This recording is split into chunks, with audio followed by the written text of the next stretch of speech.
John here, guys. Today we have the Beta FPV Air65 2 Championship Edition, and this thing is right about to be back in stock along with all the other varieties of the Air65 2. Now they have a freestyle version and a racing version, and this is the Championship Edition version. Now they all have an 0702 motor, but the differences in the Championship Edition is it's going to have a lighter version of the already very light Air65 frame. In fact, you can see the difference here with the regular version and the Championship Edition version. That just saves a few fractions of a gram, and this bad boy gets all the way down to 16.4 grams just by peeling off the little white plastic part of the battery connector right there. Basically no mod at all. They have done a lot of weight saving measures, ensuring that you get the lightest possible, best flying version of a tiny whoop that you can possibly get. Now, whether you are a freestyler or a beginner or whatever, I would recommend that you go ahead and try to get one of these Championship Edition versions.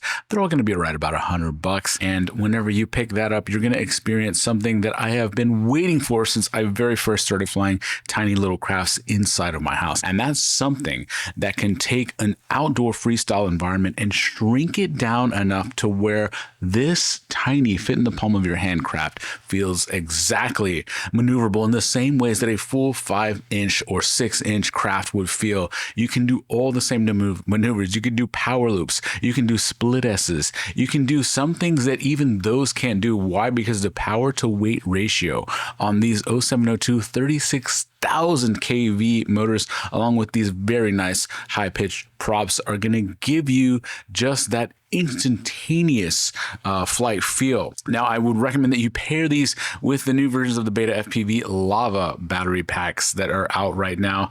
And if you want to be able to charge multiple at once, you can use Beta FPV's Hex charger option that we covered on the channel. I'll have a link to that below. Now, if you have last year's version of this, the regular Air65 Championship Edition, or any of the other versions, do you need to like throw those in the trash and go buy this immediately? No. But what I do suggest that you do is that these are getting incrementally better every year, a little bit better, a little bit lighter, a little bit faster, and the included tunes on here are just so good. So I recommend that maybe you add maybe one of these per year so that you can eventually build up a little suitcase like this full of tiny whoops. Because if you're going to take the time to go somewhere and fly, if you're going to take somewhere the time to go on a vacation and have a little something to rip around, if you're going to take the time to travel to a tiny whoop race, you need to have multiple backups, because the most embarrassing thing to do would be able to have one where your craft breaks down and now you have nothing to fly and you lugged all of this junk across the country for nothing. No, you got to have backups. So add one of these to your fleet. The ones that you have are totally fine, but just notice the incremental upgrade. If you are a car person, this is more like a mid-generation refresh, just some minor tweaks, some minor updates, some minor improvements. But the thing is, those incremental updates that are happening pretty much every year now, add up to a lot. If the last tiny whoop that you had was 3 or 4 years ago, you're going to be shocked at how much more powerful, how much lighter, how much more maneuverable, how much more of a full 5-inch feeling you can get for 16.5 grams and only $100. Now, if tariffs and bans and all kinds of things have you down, or if winter has you locked inside with snow all around, not able to go out and fly your crafts, this is the answer, guys. Pick one of these suckers up. Now, if you're looking at first glance and you have last year's model, it might be a little bit difficult to tell them apart because they are so similar, but make no mistake, they just get a little bit crispier every year. What do you think in the comments, guys? How many tiny whoops do you have? I don't even want to begin counting, but I remember when I first started flying an actual tiny whoop form factor, they were like 23, 24 grams. And that was plenty light. Like, that was tiny and light for the time, and just amazing how the footprint has basically overall stayed kind of the same. And we've been able to extract that much weight savings while adding so much more power.